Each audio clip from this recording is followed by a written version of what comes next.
இன்றைக்கி talk of the town, talk of the nation அப்படின்னு சொன்னால் மூணு ஜென்சி கிட்ஸ் என்ன பண்ணியிருக்காங்க, மத்திய அரசை வந்து கதற விட்டுட்டு இருக்காங்க. மத்திய அரசுக்கு மிகப்பெரிய தலைவலி மட்டுமல்ல, மிகப்பெரிய தலைக்குனிவும் ஆகியிருக்கு. காரணம் வந்து நீட் எக்ஸாம் எடுத்து வரும்போதே இதில் ஒரு நேர்மை இருக்காது. தேவையில்லாத நுழைவுத் தேர்வை வந்து புகுத்தி மாணவர்களுடைய எதிர்கால கனவுகளை வந்து சிதைக்கிறீங்க அப்படின்ட்டு மிகப்பெரிய போராட்டம் வெடித்தாலும், அதே மாதிரி நீட்டோடைய எக்ஸாமுடைய பேப்பர், அதாவது தேர்வு வினாத்தாள்கள்லாம் வந்து ரிலீஸ் ஆகி கசிவு ஏற்பட்டு அதில் ஏகப்பட்ட குளறுபடிகள், ஏகப்பட்ட பிரச்சனைகள், ஏகப்பட்ட மன உளைச்சல்களை வந்து டாக்டருக்கு படிக்கக்கூடிய நிறைய பசங்க, அதாவது இந்தியா முழுவதும் நிறைய பசங்க மன உளைச்சலுக்கு உள்ளாகி இருக்கிற காலகட்டத்தில் இன்றைக்கி அங்கே கடிச்சு இங்கே கடிச்சு கடைசியில் +2 பசங்களுடைய வாழ்க்கையும் கேள்விக்குறியாக்குற அளவுக்கு வந்து இந்த பிஜேபி கவர்மெண்ட்டினுடைய அலட்சியத்தின் காரணமாக இதெல்லாமே நடந்திருக்கு. மிக முக்கியமாக அதுக்கு கீழே வந்து லஞ்ச லாவண்யம் தான், வேறு ஒன்றுமே கிடையாது. நம்ம ஏற்கனவே சொன்னது தான், யாருக்கும் நடக்குது நீங்கள் வந்து அமைதியாக இருந்தீங்கன்னா அது உங்களுக்கு நடக்கும். எப்படியாவது உங்களுக்கு நடக்கும். ஏன்னா சிஸ்டம் அப்படி தான். சிஸ்டம் முதல்ல என்ன பண்ணுன்னா, கீழே இருக்கிறவங்களாம் சாப்பிட்டுட்டு அதுக்கப்புறம் யாருமே சாப்பிட்றதுக்கு யாருமே இல்லைன்னும் போது மேலே இருக்கிறவங்களையும் சாப்பிட வரும். இதுதான் உண்மை. இல்லை நான் மேலே தான் இருக்கிறேன், அதனால் எனக்கு அந்த பிரச்சனையே இல்லைன்னு நீங்கள் நினச்சிங்கன்னா அப்படி கிடையாது. சிஸ்டம்ன்றது வந்து ஏதோ ஒரு இடத்துல வந்து மறைமுகமாக உங்களை பாதிக்கும். ஏன்னா ஈரானில் நடக்கிற சண்டை, ஈரானுக்கும் இஸ்ரேலுக்கும் நடக்கிற சண்டையில் இங்கே வந்து பெட்ரோல் விலை வந்து உயருது இல்லையா, அது எவ்வளோ பேரை வந்து பாதிக்குது. அதே மாதிரி தான் உலகளாவிய அளவில் வந்து இந்த மாதிரியான பிரச்சனைகள் போய் சேரும். அந்த மாதிரி ஒன்றிய அரசை 3 ஜென்சி கிட்ஸ் வந்து கலகலக்க வச்சுருக்கானுங்க. அது என்ன அப்படின்றது தான் இந்த எபிசோடில் பார்க்க போகிறோம். அதற்கு முன்பாக அந்த தளத்தை இதுவரை சப்ஸ்கிரைப் பண்ணாதவங்க சப்ஸ்கிரைப் பண்ணுங்கள், லைக் கமெண்ட் ஷேர் பண்ணுங்கள். ஸோ விரிவான ஒரு பார்வைக்கு ஸ்டே வித் அஸ். ஏற்கனவே இந்த சிபிஎஸ்சி குளறுபடிகள், அதில் வந்து மாணவர்கள், சிபிஎஸ்சி மாணவர்கள் வந்து எந்த அளவுக்கு வந்து பாதித்தாங்க, அது வந்து எந்த அளவுக்கு நாட்டை வந்து உலுக்குச்சு, அது மட்டும் இல்லை எவ்வளவு மாணவிகளுடைய மன உளைச்சல், அவங்களுடைய எதிர்கால வாழ்க்கை கேள்விக்குறி, அலட்சியம், அதாவது அரசினுடைய அலட்சியம், மிக முக்கியமாக சிபிஎஸ்சி டெண்டர் விட்ட பணியாளர்களுடைய அலட்சியத்தின் காரணமாக ஏகப்பட்ட, அதாவது ராக்கெட்டு முழிச்சு பகல்கண்ணு முழிச்செல்லாம் படித்த நிறைய பிள்ளைகளுடைய எதிர்காலம் கேள்விக்குறியாக இருக்குது அப்படின்னு ஒரு 18 நிமிஷத்துக்கு ஒரு வீடியோ போட்டிருந்தோம். அதில் கூட நிறைய பேர் கேட்டிருந்தாங்க, இன்னொரு வீடியோ போடுறேன்னு சொன்னீங்களே அப்படின்ட்டு. அது வந்து தமிழ்நாட்டினுடைய மும்மொழி கொள்கைக்கு ஆப்பு வைக்கிற மாதிரி இதே தர்மேந்திர பிரதான் வந்து இந்த மும்மொழி கொள்கையை வந்து நீங்கள் எடுத்துக்கிட்டே ஆகணும் அப்படின்னு நம்மளை வந்து ஃபோர்ஸ் பண்ணி ஒரு 3500 கோடி கிட்ட வந்து நம்மளுக்கு பணத்தை வந்து கொடுக்காமல் இழுத்தடிக்கும் போது கூட நம்மளுடைய முந்தைய திராவிட மாடல் வந்து என்ன சொன்னாங்க, நீங்கள் உங்கள் பணத்தை நீங்களே வச்சுக்கோங்க, எங்களுக்கு மும்மொழி கொள்கையே வேணாம் அப்படின்னு திரு மு க ஸ்டாலின் அவர்கள் அதை சொன்னார். ஆனால் இதை பற்றிலாம் இவங்களுக்கு எங்கே கவலை. அதனால் என்ன பண்ணிட்டாங்க, அது வந்து அவரை வந்து தோக்கடிச்சிட்டு இப்போ திரு விஜய் அவர்கள் வந்து முதல்வராக தமிழ்நாட்டுக்கு மாற்றிருக்காங்க. ரைட், இப்போ பிரச்சனை தமிழ்நாடு பற்றி இல்லை, இது இந்திய லெவலில் சிபிஎஸ்சி படித்த 12th மாணவர்களுடைய வாழ்க்கை சம்மந்தப்பட்ட விஷயம். நம்ம ஏற்கனவே சொன்னோம், மே 13 வந்து சிபிஎஸ்சியுடைய ரிசல்ட் வந்தது. மே 19 வந்து நீங்கள் வந்து ரீவேல்யூஷன் வந்து செய்யலாம் அப்படின்னு அவங்க போட்டாங்க. பேப்பர் வந்து நீங்கள் வந்து ரீவேல்யூஷன் பண்ணுறதுக்கே நிறைய கிளிட்ச் வந்து, அதாவது வந்து 3000, 4000, 3 லட்சம் வரலாம் வந்து கிளிச்சு போயிருந்தது. அதுக்கப்புறம் வந்து சிபிஎஸ்சி என்ன சொன்னாங்கன்னா, ஐயோ அப்படிலாம் நீங்கள் பணம் கட்டியிருந்தாலும் உங்களுடைய பணம் வந்து ரீஃபண்ட் ஆகும், இங்கே வந்து சிஸ்டத்தில் பிரச்சனை இருக்குது, அதனால் நீங்கள் அதை பற்றி கவலைப்பட வேணாம்னு சொல்லி அதிலேருந்து நழுவுனாங்க. நான் ஏன் வந்து இந்த விஷயத்தை தொடர்ந்து சொல்லிகிட்டு இருக்கேன்னா, உங்களுக்கு இந்த மாதிரியான ஒரு விஷயத்தை நடத்த துப்பு இல்லை அப்படின்றது தான் இன்றைக்கி வந்து நாடு முழுவதும் வந்து சந்து திரிச்சு போயிருக்கு. அது மட்டும் கிடையாது, ஏதோ கரப்பாம்பூச்சி பார்ட்டி அது இதுன்னு சொல்லி ஏகப்பட்ட விஷயங்கள் வந்து ஒன்றிய அரசுக்கு எதிரான குரல்கள் வந்து வலுக்க தொடங்கியிருக்கு. இப்போ இந்த இடத்துல அந்த 3 பசங்க என்ன பண்ணாங்க அப்படின்றது தான் நம்ம வந்து பேச போகிறோம். அதாவது அதாவது வேதாந்த் ஸ்ரீவத்சன் பேர் நீங்கள் பார்த்துருப்பீங்க. எப்படி இருந்தாலும் அவங்க வீட்டில் வந்து மோடி வாழ்கன்னு தான் சொல்லியிருப்பாங்க. எப்படி வளர்ந்துருப்பான்னு நம்மளுக்கு தெரியும். அது மட்டும் கிடையாது, சிபிஎஸ்சியில் வந்து நீங்கள் படிக்கிற பசங்க வந்து கூடுமான வரை வந்து அவர்கள் வந்து பிஜேபி சித்தாந்தம் கொண்ட குடும்பத்தில் தான் அவங்க இருப்பாங்க. இது ஏன் நான் சொல்கிறேன்னா, இப்போ திராவிட மாடல்ன்றது வந்து எல்லாருக்கும் எல்லாம். கலைஞருடைய கோட்டை என்னென்னா, நான் என்றைக்குமே வளர்ந்தவர்களை கீழே இறக்க மாட்டேன், வளர்ந்தவர்களுக்கு உயரத்துக்கு நான் எடுத்துன்னு வந்து நிறுத்துவேன் சாமானியர்கள்ன்றது தான் கலைஞருடைய சித்தாந்தம். ஆனால் நல்லா கேட்டிருக்காங்க, அதாவது ஆர்எஸ்எஸ் சித்தாந்தம், பிஜேபி சித்தாந்தம்லாம் நான் தான் பெரியவன், எனக்கு கீழே தான் நீங்கள் எல்லாம் இருக்கணும் அப்படின்றது தான். அதனால தான் நம்ம என்னென்னா, கலைஞருடைய அந்த சித்தாந்தத்தையும் நிறைய பேர் வந்து அதை வந்து எதிர்க்கிறதுக்கு காரணம், நான் மேலே இருக்கிறேன், ஏன் எதிர்க்கு எடுத்துகிட்டு வந்து ஏன் நீ வந்து ஒரு சாமானிய நேற்று வந்து உட்கார வைக்கிறேன் அப்படின்றது தான் அவங்களுடைய கோபம், அவங்களுடைய என்ன சொல்கிறது உள்ளடி வேலை எல்லாமே. அதனால தான் வந்து தொடர்ந்து வந்து திமுக கழகத்தை வந்து ஆட்சி செய்ய விடாமல் அதற்கு எதிராக கருத்துக்களை வந்து இப்போ மக்கள் மத்தியில் பதிய வைக்கிற விஷயங்களை வந்து ஊடகங்கள் மூலமாக அவங்க செஞ்சுக்கிட்டே இருப்பாங்க. இதையெல்லாம் மீறி தான் என்ன போட்டு பொலகாட்டு காட்டிட்டு ஒவ்வொரு வாட்டியும் தோல்வியிலிருந்து மீண்டு எழுந்து வந்து திமுக அண்டு திராவிட மாடல் வந்து திரும்ப ஆட்சி பொறுப்புக்கு வந்து இந்த மாதிரி விஷயங்களை, அதாவது மக்களுக்கு சாமானியர்களுக்கு வேண்டிய விஷயங்களை செய்யுது. ஆனால் சாமானியர்கள் தான் திரும்ப முதுகில் குத்துவாங்க. அதில் வந்து மாற்று கருத்தே கிடையாது. ரைட்டா? ஸோ நான் ஏன் சொல்ல வரேன்னா, நீங்கள் மேலே இருக்கிறீர்கள், உங்களுக்கு பக்கத்தில் சாமானியர்களும் சரிசமமாக வராங்க, அவ்வளோதான். உங்களை கீழே இறக்கலை. உங்கள் வாழ்க்கை அப்படியே தான் இருக்கும். உங்களுக்கு ஈக்குவலாக கீழே ஒருத்தன் கஷ்டப்பட்டுருக்காங்க, சஃபரில் இருக்காங்கல்ல, அவனை வந்து நாங்கள் மேலே இப்படி எட்டு வந்து நிறுத்துறோம், அவ்வளோதான். ஆனால் இது பிடிக்காம தான் நான் தலையில் பிறந்தேன், நீலாம் காலில் பிறந்தேன், நீ காலில் தான் இருக்குன்றதுக்கு எதிரான ஒரு விஷயத்தை தான் திராவிட மாடல் அரசு, பெரியார், அண்ணா, கலைஞர் எல்லாம் நம்ம எதிர்த்துக்கிட்டு வரோம். அதுதான் இருக்கிற விஷயம். அதாவது எல்லாருக்கும் எல்லான்றது நம்மளுது, ஆனால் எனக்கு மட்டும்தான் அப்படின்றது அவங்களுது. அதுக்கப்புறம் நீங்கள் இதெல்லாம் நீங்கள் படித்து தான் புரிஞ்சு தான் வெளியே வரணும். ரைட்டா? சரி. இந்த வேதாந்த் ஸ்ரீவத்சன் வந்து அந்த சிந்தனைகள்லாம் அவங்க எப்படி இருக்குன்னு உங்களுக்கு தெரியும். கூடுமான வரை சிபிஎஸ்சியில் வந்து நடுத்தர மக்கள் படித்தா இருந்தாலும் கூட மேம்பட்ட, அதாவது இந்த அப்பார்ட்மெண்ட் வாசிகள் தான் நிறைய படிப்பாங்க. அவங்கள பொறுத்தவரை எங்கேயோ நடக்குது, நம்மளுக்கு என்ன பிரச்சனை, எவனோ வந்து கொரோனா டைமில் நடந்து போகிறான், செத்து போகிறான், நம்மளுக்கு என்ன பிரச்சனை, வி ஆல் ஆர் சொஃபஸ்டிகேட்டடாக இருக்கிறோம், ஒன்றும் பிரச்சனை இல்லைன்னும் போது இன்றைக்கி வந்து உங்களுக்கு அந்த ஆப்பு வந்திருக்கு. ஏன்னா அதை தான் சொல்கிறேன், கீழே எல்லாரையும் சாப்பிட்டு முடிச்சதுக்கப்புறம் அகோர பசியில் இருக்கும்பொழுது அதுக்கப்புறம் மேலே வரும்பொழுது நீங்களும் மாட்டிக்குவீங்க. அப்போ கீழே இருக்கிறவனே ஒரு பிரச்சனைன்னு நீங்கள் குரல் கொடுக்கும்பொழுது தான் நீங்கள் வந்து சேஃபாக இருக்க முடியும். இன்றைக்கி பாருங்கள், உங்கள் பிள்ளைங்க தான் வந்து ராக்கண்ணு முடிச்சு பகல் கண்ணு முடிச்சு இன்றைக்கி வந்து பெரிய மன உளைச்சல் இருக்காங்க. அதுவும் தன்னுடைய உழைப்புக்கேற்ற ஊதியம், எவ்வளோ விஷயத்தை தியாகம் பண்ணியிருப்பாங்க. ஒரு பார்ட்டி நடந்திருக்கும், வீட்டில் போயிருப்பான் அந்த பையன், அந்த பொண்ணு, ஒரு சினிமாவுக்கு போயிருக்க முடியாது, ஒரு கல்யாணத்துக்கு போக முடியாது. அதாவது படிப்பே தவம் அப்படின்னு சிபிஎஸ்சியில் எல்லா பசங்களும் படிக்கிறாங்கன்னா கூட சிபிஎஸ்சியில் இன்னும் வந்து இப்போ ஐஐடி மாதிரி போகணும், மேல் படிப்புலாம் படிக்கிறதுக்குன்னா நல்ல மார்க் வேணுன்றதுனால உயிரை கொடுத்து எல்லாத்தையும் தியாகம் பண்ணி படித்த பசங்களுக்கு இன்றைக்கி ஆப்பு வச்சுருக்கு ஒன்றிய அரசு. என்னென்னா, இந்த சிபிஎஸ்சியினுடைய குளறுபடிகள் மூலமாக இந்த வேதாந்த் ஸ்ரீவத்ஸ் அந்த பையன் தான் வந்து முதல்ல வந்து என்னுடைய மார்க் லிஸ்ட்டை கொடுங்க அப்படின்னு கேட்டால், அந்த மார்க் லிஸ்ட்டே வந்து அவனது கிடையாது, வேற ஒருத்தவங்க கையெழுத்து இருக்கிற பேப்பர் எல்லாம் சேர்த்து இவனுடைய அக்கௌண்ட்டில் ஏற்றி வச்சுருந்தாங்க. அதுக்கு எதிராக அவன் என்ன பண்ணால், ட்விட்டரில் வந்து ஒரு அக்கௌண்ட் ஓப்பன் பண்ணி இந்த மாதிரி நடக்குது அப்படின்னு சொன்னதுமே வழக்கம் மாதிரி நம்ம சங்கிகள் வந்து உடனே வந்து நீ பாகிஸ்தான் கைக்கூலி ஆச்சா பூச்சான்னு, அப்புறம் அவங்க அண்ணன் வந்து அக்கௌண்ட் ஓப்பன் பண்ணி இல்லை அவன் நம்ம பையன்தான் இந்த மாதிரியான ஒரு பிரச்சனை இருக்குது. சஞ்சனான்னு ஒரு பொண்ணு வந்து இதே மாதிரி ஒரு பிரச்சனைன்னு சொல்லி, அது மட்டும் கிடையாது, இதை பார்த்துட்டு நிறைய பசங்க ஆமாம் எனக்கு தான், என் பேப்பர் இல்லை, என் பேப்பர் நிறைய பேப்பர் வந்து ஸ்கேனே பண்ணலை, இந்த மாதிரியான விஷயத்தெல்லாம் வந்து பண்ணியிருக்காங்க அப்படின்னு புலம்ப ஆரம்பிச்சிட்டாங்க.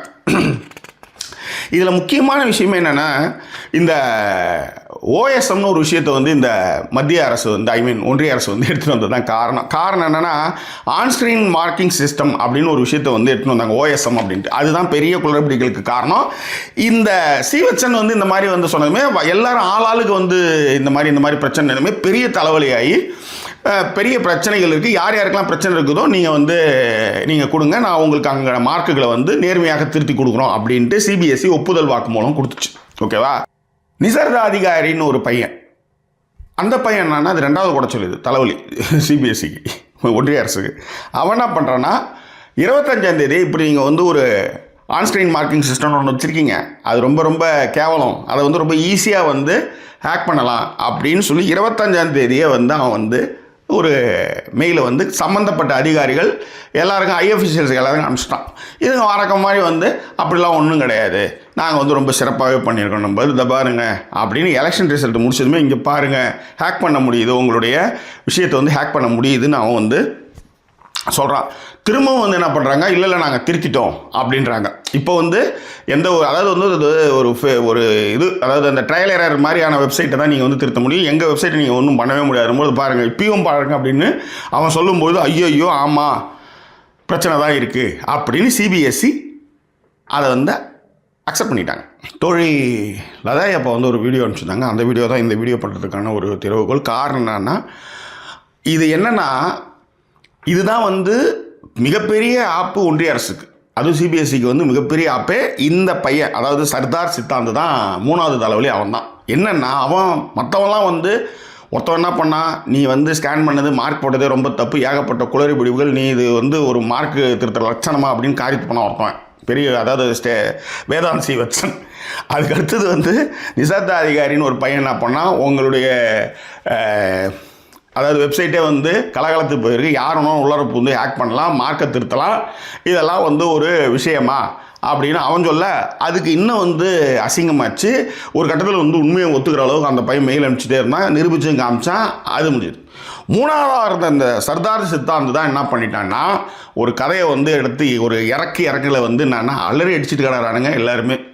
முக்கியமாக சிபிஎஸ்சியில் இருக்கிறவங்க மேலே நம்பிக்கையை இழந்து அவனும் வந்து கதறிட்டு இருக்கான். அந்த கதலுக்கான காரணம் தான் இது. என்னென்னா, மற்றவங்களாம் இந்த மாதிரி வந்து ஹேக்கிங் பண்ணுறது மற்ற விஷயங்கள்லாம் பேசிகிட்டு இருக்கும்போது இந்த சர்தார் சித்தாந்த் தான் என்ன பண்ணுறான், இந்த டெண்டர் முறைகேடு, இதாவது சிபிஎஸ்சி இந்த ஆன்ஸ்க்ரீன் மார்க்கிங்க்கு வந்து ஒரு டெண்டர் விடுறாங்க இல்லையா, இந்த டெண்டர் முறைகேடில் என்னெல்லாம் நடந்ததுன்றதை பயா வந்து புட்டு வைக்க, அதாவது போய் படிக்க ஆரம்பிக்கிறான். எப்படிலாம் இவனுக்கு வந்து டெண்டரை மாற்றிருக்காங்க. இப்போ நம்ம ஊரில் கூட வந்து காலையில் 9 மணிக்கு ஆரம்பிச்சு 3 மணிக்கெலாம் டெண்டர் க்ளோஸ் பண்ணாங்க. அதே மாதிரி ஆட்சிக்கு வந்து போட்ட டெண்டர்லாம் திரும்ப ரிஜெக்ட் பண்ணுறாங்க.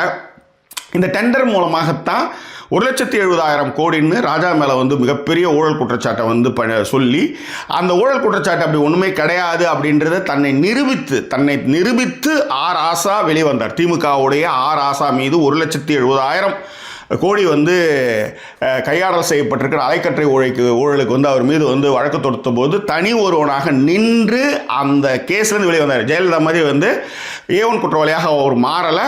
அதாவது அந்த நீதிபதி ஷைனி, அதாவது அந்த 2G அலைக்கற்றை விவகாரத்தை விசாரித்த ஷைனி என்ன சொல்கிறாங்கன்னா, நான் கடைசி வரையிலும் உட்காந்துருந்தேன், இவனுக்கு என்னடான்னா ஆதாரங்கள் எடுத்துகிட்டே வரல, அதனால் வந்து ராஜா வந்து நிரபராதி அப்படின்னு சொன்னாங்க. ஏன்னா இதை ஊதி பெரிதாக்கியதே என்னென்னா, வட மாநிலத்தில் இருக்கக்கூடிய பார்ப்பன ஊடகங்கள், ஏன்னா இப்போ அருணா பேர் சொல்கிறேன், நான் ஒரு பிராமின் அப்படின்னு ரொம்ப பெருமையாக சொல்லக்கூடிய இடங்கள் இருக்கிறவங்க இந்த மாதிரி ஒரு குற்றச்சாட்டை உருவாக்குனாங்க. காரணம் என்னன்னா, அது வந்து ராஜா வந்து ஒரு ஒடுக்கப்பட்ட வகுப்பை சேர்ந்தவர் அப்படின்றதும், கலைஞரே வந்து ராஜா கிட்ட என்ன சொன்னார்னா, அதாவது இந்த விஷயத்திலேருந்து நீ எப்படியாவது வெளியே வந்துடு, ஏன்னா இப்படி நீ வெளிவராமல் நீ மாட்டிக்கிட்டனா இந்த விஷயத்தில் என்ன, எதிர்காலத்தில் ஒடுக்கப்பட்டவர்கள் வந்து ஒன்றுக்கும் உதவாதவங்க, அவங்களால வந்து உயர் பதவிகளை அடைய முடியாது, அதனால் வெளிவந்துரு அப்படின்னு கலைஞர் வந்து ஆர் ஆசாவை சிறைச்சாலையில் பார்த்தபோது சொன்னதை ராஜாவே பதிவு பண்ணுறேன்.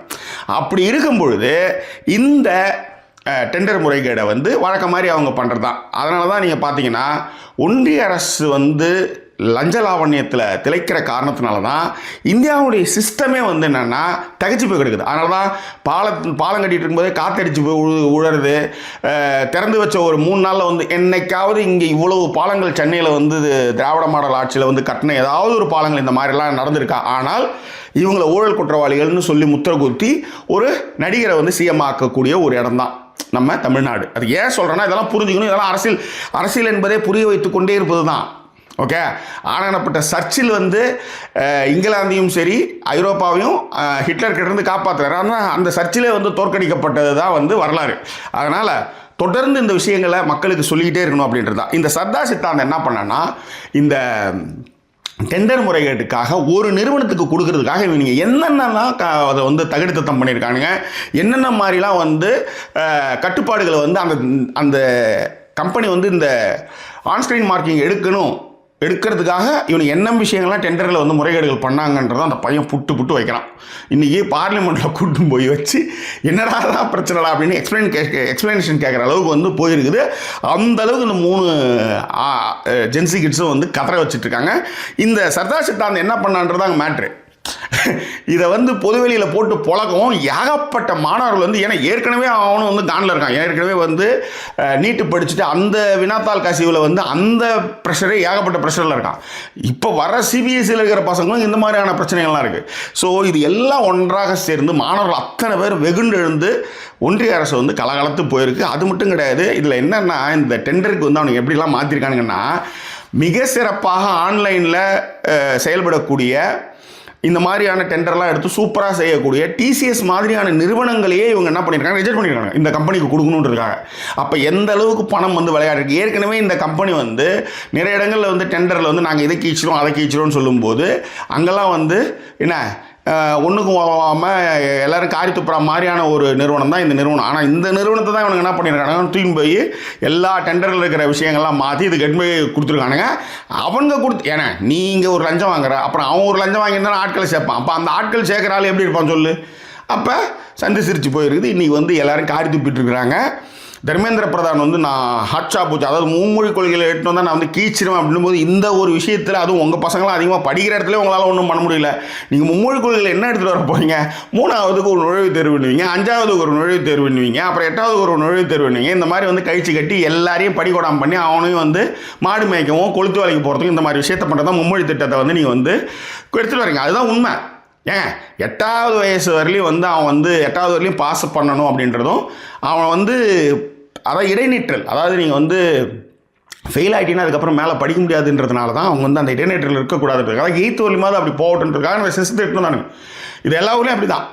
இப்போ உதாரணத்துக்கு இந்த மும்மொழி திட்டத்தின் மூலமாக வரக்கூடிய மிகப்பெரிய ஆபத்துகளில் இந்த 3ஆம் வகுப்பு 5ஆம் வகுப்பு 8ஆம் வகுப்பு நுழைவுத் தேர்வு 8 வரன்றானுங்க. அதனால தான் முக ஸ்டாலின் அவர்கள் வந்து இப்படியான ஒரு சுமையை வந்து குழந்தைங்களுக்கு நம்ம தலையில் ஏற்ற மாட்டோம், நீங்கள் கொடுக்குற பணத்தை நீங்களே வச்சுக்கோங்க, நாங்களே சமாளிச்சுக்கொண்டு பண்ணிட்டாங்க. ஆனால் இன்றைக்கு வந்திருக்கக்கூடிய விஜய் அவர்களுடைய அரசு இதை வந்து எப்படி வந்து கையாள போகுதுன்னு தெரியல. ஏற்கனவே தேவநாய பாவனர் அந்த நூலகத்தில் வந்து முன்னாள் முதல்வர்கள் ஃபோட்டோவில் கலைஞர் ஃபோட்டோவை எடுத்து ராஜ்மோகன் வந்த நிகழ்ச்சி வந்து மிகப்பெரிய சர்ச்சையாக இருக்குது. இன்னும் நிறைய கூத்துக்கள்லாம் நடக்க போகுது. ஆனால் அதாவது ஆக்கப்பூர்வமான விஷயங்கள் நடக்குதோ இல்லையோ, இந்த மாதிரியான சர்ச்சை விஷயங்கள் தொடர்ந்து நடந்துக்கிட்டே இருக்கும். அதுதான் வந்து தமிழ்நாட்டில் நடந்துகிட்டு இருக்குது. அது மட்டும் கிடையாது, சட்டம் ஒழுங்கு சந்தி சிரிக்கிறது உங்களுக்கே தெரியும்னு வச்சுக்கோங்க. இதையெல்லாம் பேசுகிற ஒரு முதல்வர் என்ன பண்ணுறாருன்னா, அதை வந்து சிரிச்சுக்கிட்டு அதுக்கான அட்ரஸ் பண்ணுறதும் வீராவேசமாக பேசுகிறதும் தான் வந்து தமிழ்நாட்டுடைய தலையெழுத்தாக மாறி இருக்குது. சுகீசிவம் சொல்வது போல் தமிழ்நாடு விஷம் அறிந்திருக்கிறது, அதற்கான பலனை அனுபவிப்பாங்க. That's all. ஓகே, இப்போ இந்த 3 பசங்க வந்து இந்த மாதிரியான விஷயங்களை வந்து கண்டுபிடிச்சி ஏகப்பட்ட, அதாவது இளைஞர்கள் மத்தியில் வந்து மிகப்பெரிய ஒரு எதிர்ப்பை வந்து ஒன்றிய அரசு சந்தித்திருக்கு. அது மட்டும் இல்லாமல் மிகப்பெரிய போராட்டத்தையும் முன்னெடுக்க போகிறாங்க. அந்த மாதிரியான விஷயங்களும் போது வந்து பெரிய தலைவலியாக இருக்குது. அதாவது சந்து சிரிச்சதுன்னா நாடு முழுதும், அதாவது எலாபரேட்டாக எல்லாருக்குமே தெரிஞ்சு போச்சு. அதை வந்து மூடி மறைக்கக்கூடிய விஷயத்துக்கே போகலாம். பசங்க வந்து ஒரு விஷயத்தை எடுத்து சொல்லும் போது தானே நிதியிலே பேசுவான். அவன் எட்டு மூலமே சோஷியல் மீடியாவில் போய் போட்டான். அதனால தான் சோஷியல் மீடியாவில் வந்து நீங்கள் என்ன விஷயங்கள் நீங்கள் பண்ணுறீங்களோ அது வந்து இன்னொரு விதமாகவும் அதை மாற்றும் அப்படின்றதுக்கான விஷயம் தான். ஏன்னா இவங்க எப்படி வந்து குஜராத் மாடலை வந்து சோஷியல் மீடியா மூலமாக வந்து இந்தியா ஃபுல்லும் பரவ வச்சு எப்படி ஆட்சி பிடிச்சாங்களோ, இப்போ அதனுடைய ஆப்பு தான் அதே சோஷியல் மீடியா மூலமாக வருது. அதுதான் மேட்ரு. ஸோ இது குறித்தான உங்கள் கருத்துக்கள் பிரிவுகளை தெரியப்படுத்துங்க. இன்னும் வேறொரு எபிசோட் உங்களை நான் சந்திக்கிறேன். அதுவரை நன்றி கூறிய உங்கள் ஜாக்கி சேகர். நன்றி, வணக்கம்.